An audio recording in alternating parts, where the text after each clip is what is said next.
Good morning, Lubbock. Good morning, West Texas. 7:06 a.m. Welcome to the program this morning. If you're just joining us, 75 degrees outside right now. Looking for another scorcher today.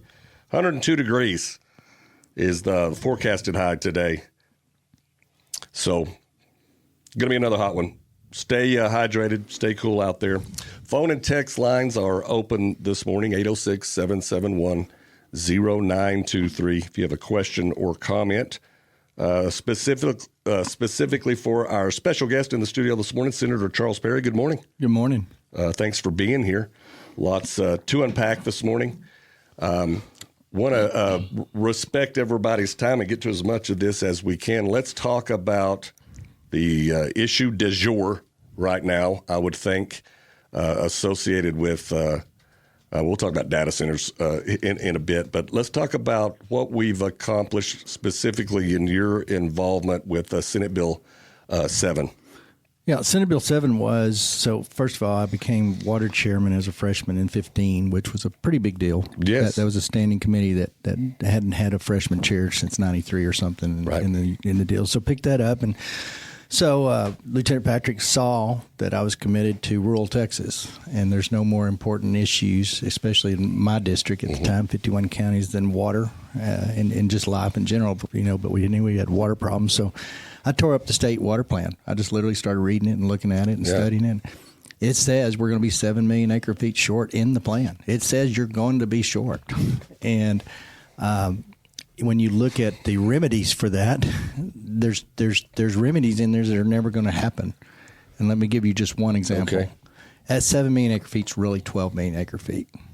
It's a 50-year plan. We're 20 years behind. I see. So if you took a shower this morning, someone 30 years ago committed to making sure the water was in that faucet to take the shower. It's long term. It's expensive. It requires coordination. It requires political thought beyond a 2-year election cycle. Right. So we have a great plan, but it's not going to get us there. And I was the first one to call, and I was a heretic almost in the water world because they're like, oh, no, that Texas plan. No, it's a great plan. Right. You've got to have a plan. But if the plan's not going to get you where you need to be, then it's not a good plan, So once I got through the process, I said, why is this not working? Well, there's a lot of reasons, but the number one reason is there was no funding. Really. Right. We have some funding at the state. We put money in, and then we rely on the locals to do all the funding piece. Well, political climate's changed to where if a mayor or a city council comes to its constituents and says, we need to raise your sewer rates $5, and we're going to take that money and we're going to develop water supply that you won't get to drink from for 20 years from now, guess what? Next election cycle, that guy's gone. Yeah. Well, state was beneficial, had the benefit of some surplus revenue. We never have surplus revenues. Sometimes we do a little better on budget than we think, but it's really not a surplus. We've always got commitments that have to be a distress. Sure. But at the end of the day, we hit some windfalls there with some money. So I kind of carpe diem. I seize the day. I said, here's an opportunity to put money, leverage local and state and federal dollars with the initiative of funding a state water plan. So I took the state water plan apart, pointed out the holes in it, correcting that through the next reiteration. Every 5 years we get one. The 27 plan is the newest plan out. But now there is a consistent $1 billion of money going to water supply and other infrastructure needs in the Water Development Board committed by constitutional for 20 years. Because here's what you could not do. You could not tell a vendor, we need you to build this 20-year project out. And by the way, every 2 years you're subject to whether or not the legislature is going to pay you. It's like our roads. If you think about roads in Texas, we constitutionally dedicated money back in 2013.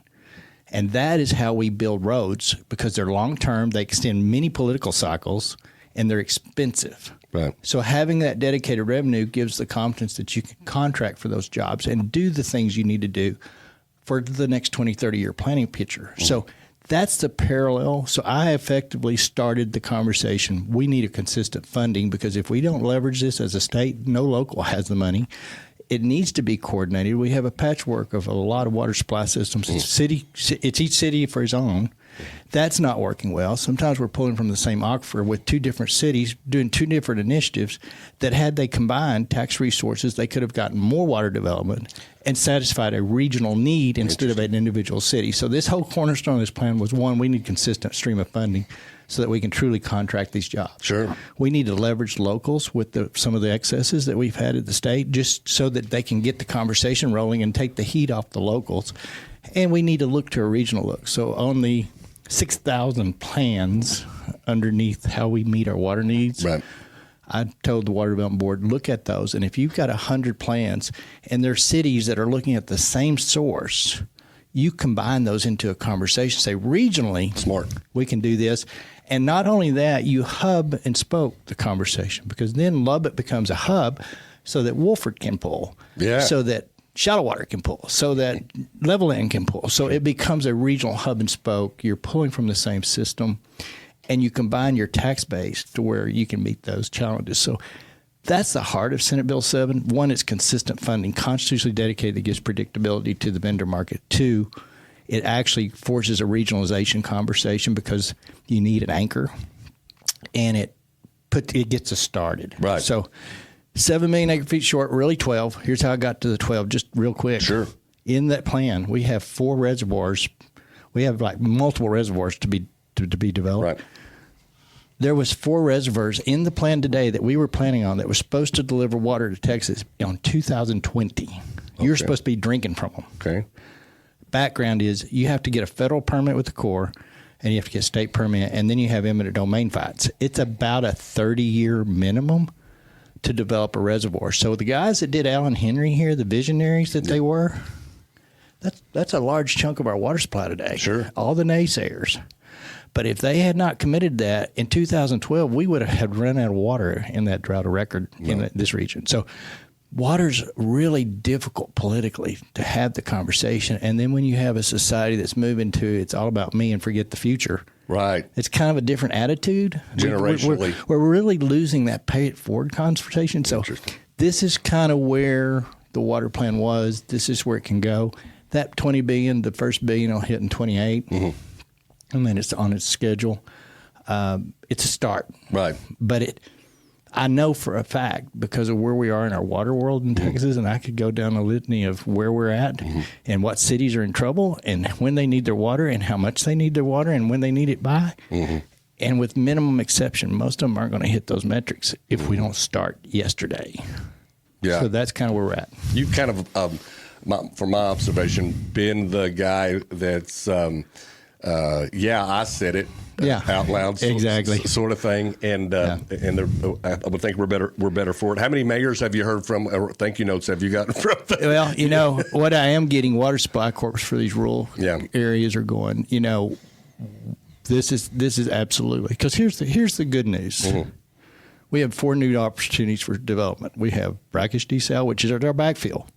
It is an abundance. What was it? Brackish. Gotcha. So you have about 5 billion acre feet, which is hundreds of years of supply. Right. About 3 billion of that's probably easily developed. 95% of the state has some access to those aquifers of some level. We do. So brackish is our backfill, but on the front end, you've got produced water out of oil and gas fields. There's 26 million barrels of water per day comes up out of the ground that they were forcing back into the ground that has now created seismicity. That industry needs a place to put that water besides back in the ground because you can't create earthquakes, and they're running out of spaces to do that. So that was one aspect of the produced water. 2, it's 500,000 acre feet of new supply regionally.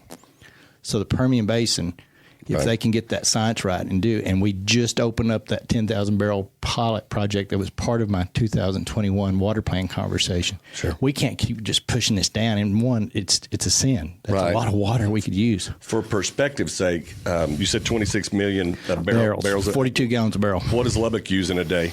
Lubbock uses about 30. Okay. About 30 million gallons. Okay. Very good. Visiting with Senator Charles Perry this morning.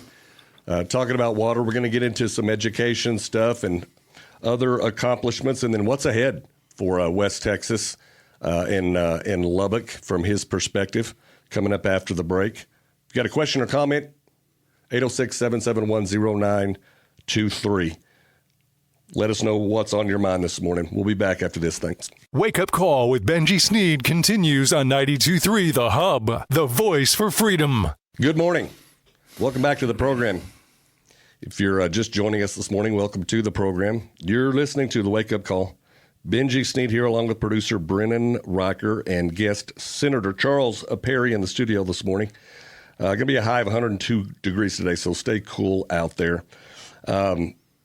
Chairman, we were talking before the break all about water, and then I asked you a question at the break. I said I wanted to ask you on the air because we want to get into the whole data center thing and your perspectives. But in terms of getting what you got done with Senate Bill 7 and water, I mean, not just for West Texas, we're talking about the whole state.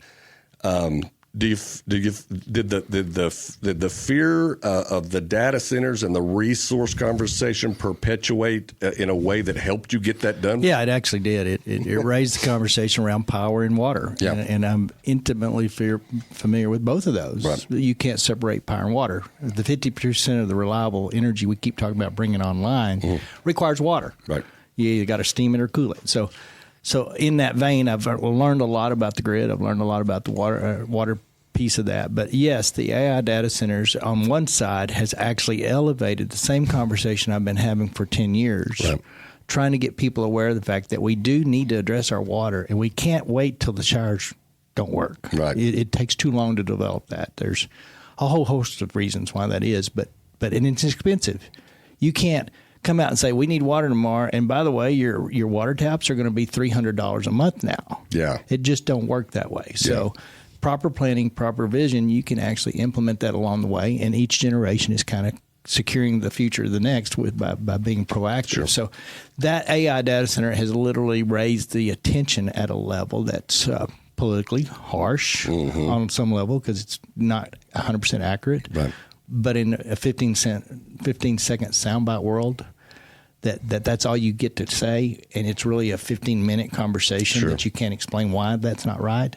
It's tough. It's tough. But, yeah, it's actually helped me. And what I say that is it's really helped rural Texas because, as I said a while ago, the rural Texas areas, brackish is going to be the backfill. Right. Very few surface water opportunities. You're definitely not going to marine desal. Produced water may be an option for you, but the brackish aquifer system that's underneath the freshwater system that you're not depleting anymore because we can't. Right.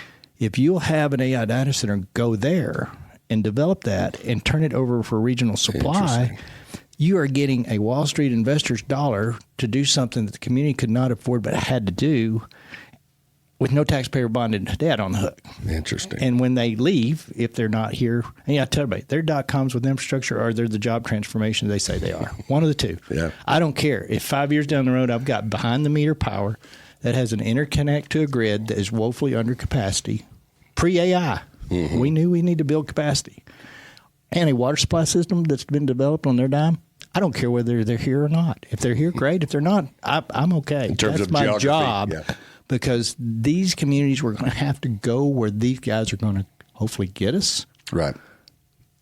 To say all that, here's my biggest challenge, and here's the biggest piece of misinformation. They're not huge water hogs. In an area you're depleting water, which is 90+% of the state, right, you got to be cognizant of it, but they're not the water hog that people believe are, and I can verify that with actual operations of systems that are in Texas today. Point being is that they don't use much water, and the next model uses less water and less water. So the incentive for them to do what I'm hoping and asking them to do, and had one done yesterday, it was voted in, 1 million gallon a day desal plant up around Childress. Lancium is going to drill that out for 2 years, and Childress was out of water in 27 pre-AI. Right. That's good. I'm assuming it's a $30-40 million investment. I don't know for a fact, but it's a deep well. It's going into the brackish. They're going to hook that up and turn that over to supply. So here's an opportunity to transform by capital access. The Trillion and X Club is doing this into the next level of both power and water. Our power side, they may stay autonomous. They were told 5 years, don't come here if you can't develop your own power. They got that message. They said, one of the Google engineers I speak to pretty regularly, he said, we heard about the water. We wasn't quite sure. We got here, we didn't understand the water. Tell us how to fix it. I said, you're lucky. That brackish aquifer system is just waiting to be developed. As an example, 1 million gallons a day, all in, when all that plant's built out up there, they might scratch 100,000 a day, maybe. So the community just doubled its supplies with 900,000 new supply that they could not afford to do. So there are those kind of initiatives that if you just ask them, they'll do it. Right. But the Stargate's always my example. It's in Abilene. It's a massive, huge facility. Read about it. 80 acre-feet of water all in per year. That's just a hair above what a 1 acre corn crop uses. So that's some of the stuff that's just out there that's not working well. Do you agree with the governor's action and direction to PUC and ERCOT and the protections he's trying to put in place? So what I appreciate about the governor on that is stuff that the industry was already doing. And here's what people I don't think understand. We are the beneficiary of bad practices around the state. Around the country. So these have been out there in other states for a while and have blown up their world on some level. Absolutely, 100%. Bad practices, learning as you fly in the plane.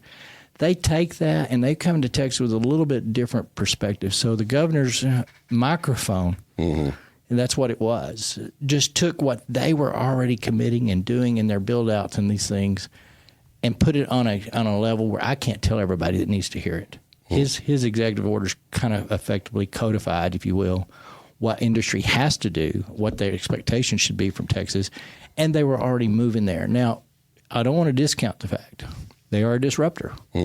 When you're building these things out and you're a town of 2,000 and you got 3,000 in a man camp next to you today, Abernathy, but you got Childress up in that area. So I don't want to discount that they do come in a community that's never seen that kind of volume of people and all the things people do need. Right. But the man camp aspect of it, I think that the industry's gotten a little wiser and said we'll build out man camps before we have all these people come in and raid the community. Sense. So. And that's temporary. Yeah, temporary. It also creates temporary jobs. It sells tax revenue in these cities. They are blowing it up. So I'm just saying there's just a whole lot of things. It is a disruption. I'm not discounting the fact that when the farmer next to him has someone next to him, but I remind people all day long, it started with a private landowner transaction in these counties. What level of government do you want to have when they come in and say, you can't sell your property? Interesting. And they may not tell you directly, but they may say, we're going to put so many restrictions on you, you'll never be able to sell your property. Right. So they're just things like that are long-term. We need to get through this. We need to get it done. We need to see where the revenues lie. Now, I will say, and I've said this, I started this conversation. I've talked to 1,500 commissioners and county judge groups. And they got hit in February. They were just getting overrun, and I kept hearing conversations. So I gave them a list of 4 things. Yeah. I said, just sort through the wheat and the chaff. Here's your 4 questions. If they can't answer these correctly, then you don't need to be messing with them. First one was, who's your customer? Oh, Senator Perry, they're NDA. They won't tell you. I said, just ask them if they're in the Tree and NX Club. That's 5 people. Right. And I said, if they're in the Tree and NX Club, they have the money and the desire and a different culture from a lot of the corporate people that seek out Texas, wanting to actually be a community partner. Right. So I said, that's the first one. Second one is, do they have their generators?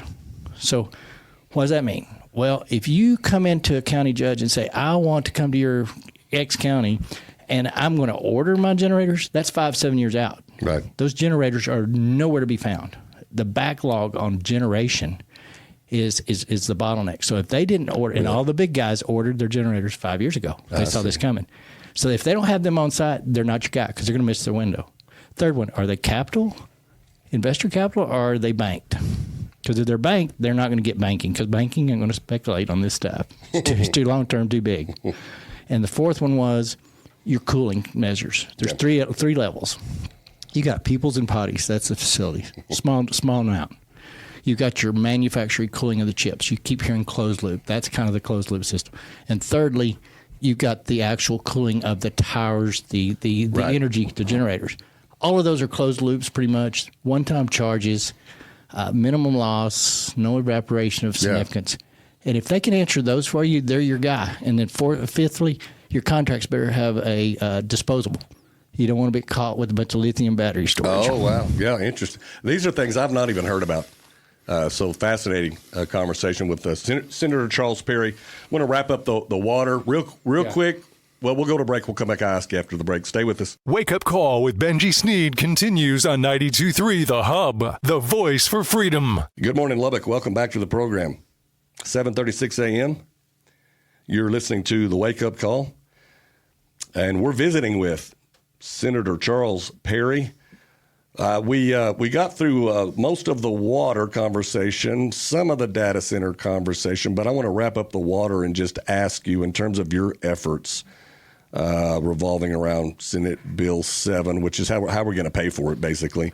Where's Lubbock in West Texas? How much time did this buy us in terms of water supply? Well, I'm going to answer it this way. We're 20 years behind the plan. So we can't start soon enough. Secondly, it's paid for surplus. So we baseline the sales tax. So just big budget conversation. We have 150 to 70 million in discretionary revenue. Billion in revenue. That's a majority is sales tax. About 100 billion of that. That's all we really have any decision or discretion over how we spend. By the way, it's all spent. So property tax relief conversations, it's $24 billion that we don't have. That's just the facts. And I can go into that and why that's not a great thing to really be promoting right now. But set that aside. So we cut the limit off at $46.5 billion per year. Anything above that, the first billion is going to the budget. I mean, to the water fund. So if we don't have $46.5 billion in search, there's no money going. But history is, and this is how just to have an example, the road bond, the road money that we put in 15 or 13, we were at like $27.5 billion in sales tax. That's how Texas has grown. So it's picking up a couple of billion a year coming off that for roads. Well, I did the same thing. I took that 46.5 that was pretty safe. We can function well at 46. Anything above that, it needed to be dedicated. We dedicated $1 billion of that going forward for 20 years above that. So it's got to get above that. That's why it takes 28. Our sales tax revenues. New budget starts 1/1 of this year, 27 coming through. Got it. So in 27. So that takes about 6 months to get over that hump to spend that billion. So we're in a good place. It's consistent. People can, and the board's got a backlog of projects that will be eligible. So we'll get money out on the street pretty quick and start building out. Okay. So tying a little bow around this, I'll connect the data centers and the water a little more as you've been doing here. What I hear you saying is that we're not necessarily concerned about all the efforts you put in for water supply only to see a disproportionate amount of new capacity consumed by industrial users. No. You're not concerned? No, because we're short. We need to, and the new capacity that comes from that will meet it. There are communities that will run out of water. Probably, a survey came back, 51% of the rural water suppliers said that they're out of water in less than 20 years. Yeah. We'll switch gears here. I was, I think it was last session when we were down in Austin with the Chamber of Commerce, and I listened to you speak very passionately about discipline in the school system. And then you made some efforts there. I don't remember the name of the bill, but I remember you saying, you put your hands on a teacher in the classroom, you can't be in the classroom anymore. Right. It happened. We got that done. HB 6. So HB 6. I'd set that bill up previous session twice, got kicked. Okay. Enough incidents, unfortunately, had happened in the classroom from those sessions to that last session that the timing was right. People were ready for changes. Teachers were not leaving for pay or whatever, star testing. It was the number one reason was we are getting beat up physically and abused, and the disrespect, and it's what we interjected a word called disruptor, and that just blew up everybody's world. What is a disruptor? Well, it's the kid that consistently screws up the experience for the other 99%. Right.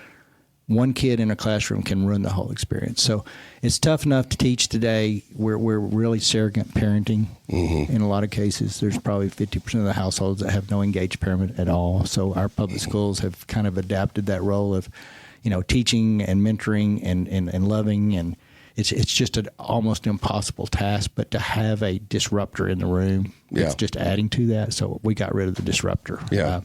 I think it's been warm to see. I want to say kudos to my districts here in locally area. All of them showed improvement. Every one of them moved up. LISD moved up. I was proud of that. That's tough. It's a tough district. It's an inner city district now. People don't think of inner city. Yeah. It's just a different dynamic than what it was 20 years ago. But to their credit, they had student improvement. I think Cooper improved, and I think Friendship held its own. So and I didn't see failing grades. that's a plus. We were borderline on a couple of schools for a while, so really good job on that. It's hard. That is hard to do because you got kids on such extremes. You got the really high performers and you got the really, really strugglers. And we're taking the average. And we're taking an average here and trying to make sure everybody comes up. So I'm proud of what they've accomplished there. But yes, discipline bill passed finally. I think teachers, and then when you put that with the cell phone ban. Yeah. Second year. And actually the students are saying, we're actually talking in the lunchroom now. To each other. Yeah. Yeah, be where you're at. Yeah. So I think we're in a better place today for some of those reasons. In terms of funding, Texas has made a historic investment, billions aimed at largely teacher compensation. Yep. What do you say when they say it's still not enough? Well, and I respect that. I don't know what enough is. Nobody's ever been able to define that. Right. But we spend collectively as a state, I think it's $51 billion plus, and a lot of that goes to property tax buy down. And that's one of the district's problems is you're buying down property taxes, which is great, giving us the money that we would have charged the taxpayer. So it's kind of a swap, but that's not keeping up with inflation. And I'm not sure that they're not accurate on that. So there's some of those conversations. But as far as the teacher pay goes, smartly done. Not that I would say it this way. My districts would have given that money to the teachers anyway. But the way we set that up in the budget, it is a pot specifically designated for teachers' pay. And what that means is, from a budgeteer's perspective, is we see that pot. We have to commit to funding that pot and that pot alone if we're in shortfalls. Those teachers' salaries will be guaranteed going forward as long as the state can come up with that money.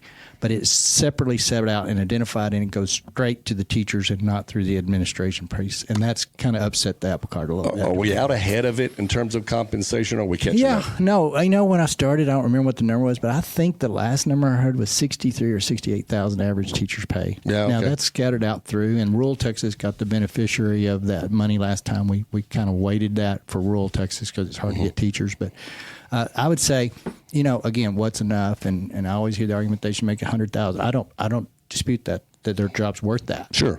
But I also have to consider that the median income household income is $63,000, 2 income earners in Texas. Yeah. So, there's always that balance. You're asking someone that's making 63 in a household 2 income earner to pay for whatever it is. Right. Not even teaching. It's roads. It's healthcare. It's whatever it is. Yeah. So that balance is what we try to find. Let's unpack real quick and address it. You recently went before the school board taking issue with some of the library books. Sure. You feel like when the district says they're following state law that we're in good shape now? Yeah, I think that they made a yeoman's attempt at trying to comply with the state law. I don't know that they're physically out of compliance, but in practice it didn't hit the target. Okay. And I think that they're going to go back and revisit that process they set up and see how it can be better. I know that didn't satisfy everybody in this issue. They've got a lot on their plate. They had a shooter on one of their campuses or something the other day. So there's a whole lot going on in the environment that they have to deal with, and I'm not naive to that. Right. But state law is this, and I don't think anybody that would have saw what I saw in those books wanted their kids to have access to it, whether they were accessing it or not. But their process produced a result that's not consistent with where the statute was. So I think they're just going to go back and make sure the process can be a little bit better refined, and they're working on it. I'm going to give them credit for it. Very good. Visiting with Senator Charles Perry this morning. God, these hours go by fast. 7:45 a.m. If you've got a question or comment for Chairman Perry this morning, 806-771-0923, 806-771-0923. Coming up, we'll talk a little bit. We do some rapid fire in the final segment and get to know you a little better as a person. I just want to real quickly. Please. Power conversation. Power. Nuclear. Everybody talks about nuclear.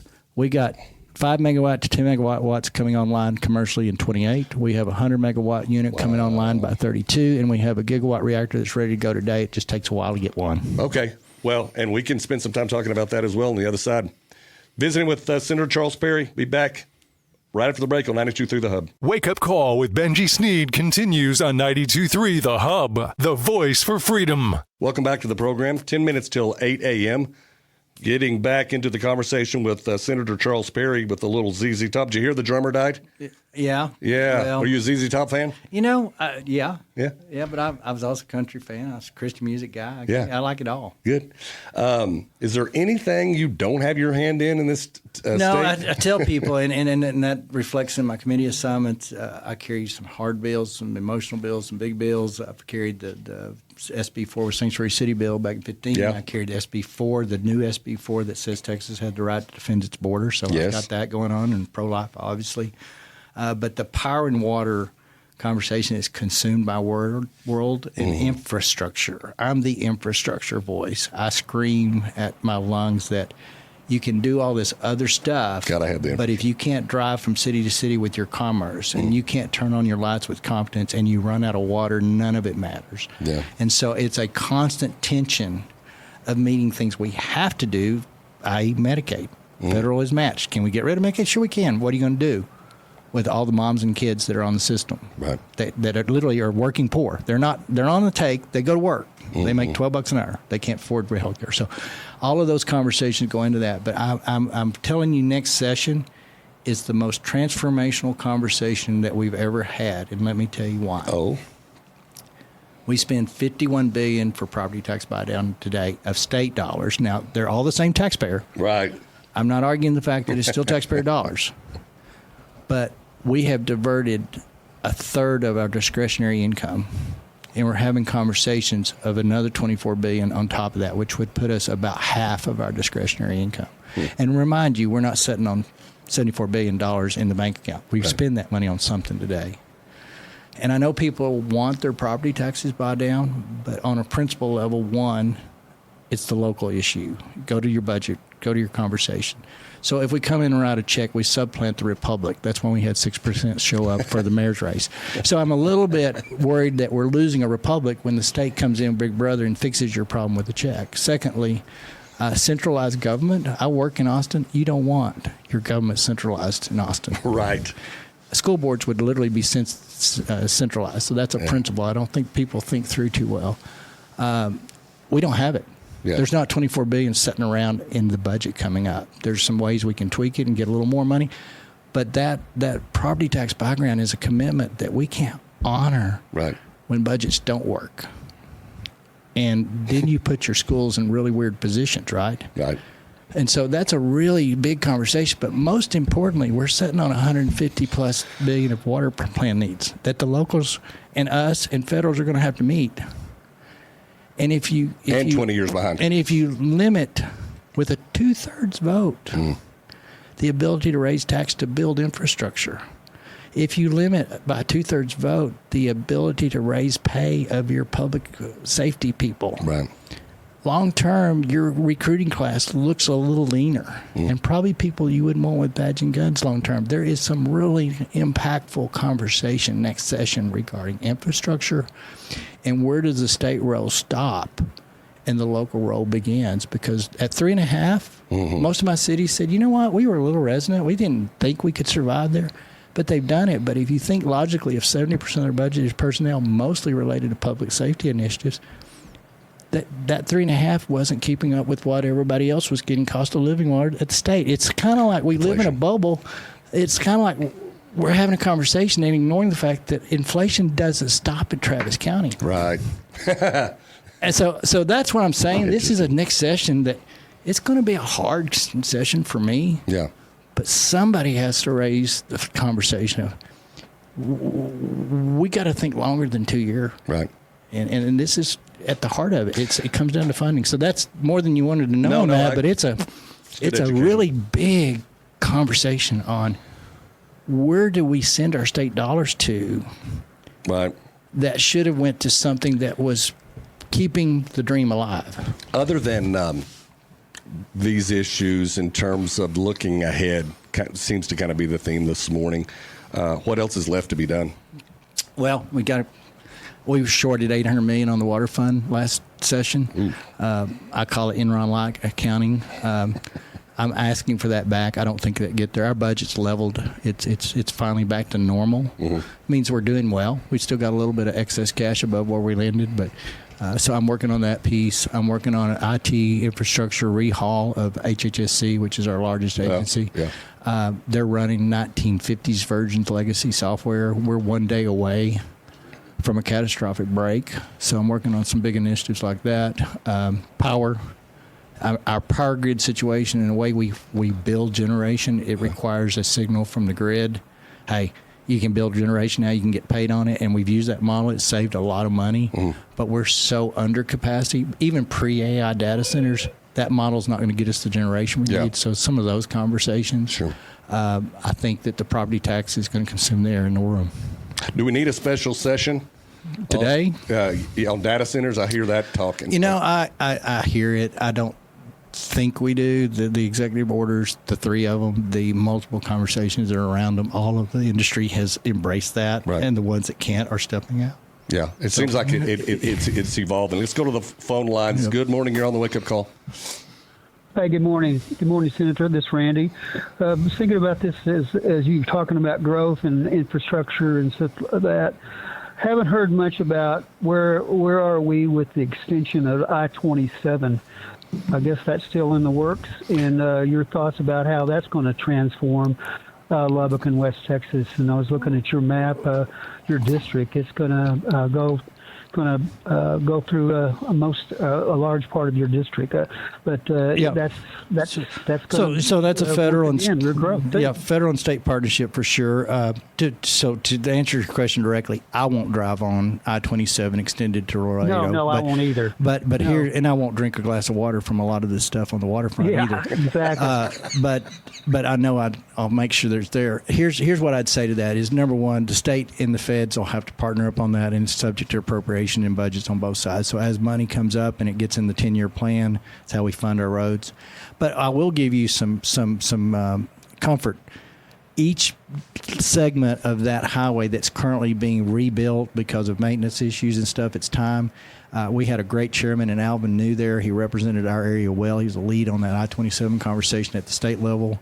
So what we do is we build it out to federal interstate specs. So we're not just wasting money. So as we build it out on a state level, we are meeting federal interstate standards so that we don't have to come back, tear it all up, and get to interstate. So we're kind of sort of building it, but we're not in a formal process of dedicated funding 100% towards that initiative. Does that make sense? That we're doing it as we go and as we need to at a federal level, but it's not technically federal interstate dollars, if that makes sense.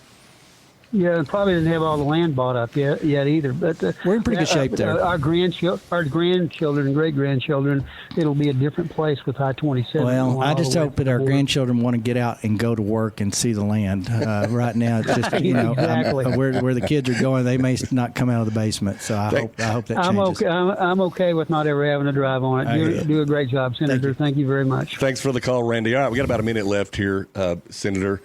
I got to get to this question. We didn't get to the rapid fire, but I think we spent some time on the real important issues. How long do you want to keep doing this? Everybody asks that. I'll know when I know. Good Lord will know. I hope I recognize it before the voters do. A little competitive. Less and less value in that question as we go. But we'll see. Okay. I don't know. I've got a few things, but you'll never have all the work done, so that's not a legitimate excuse. But there are a couple of big conversations I need to have before I step out. Sure. Well, thank you for the good work that you do. Thank you for being here this morning. Hope you'll come back. Senator Charles Perry, this morning here on the Wake Up Call. We'll have more after the top of the hour. Stay with us.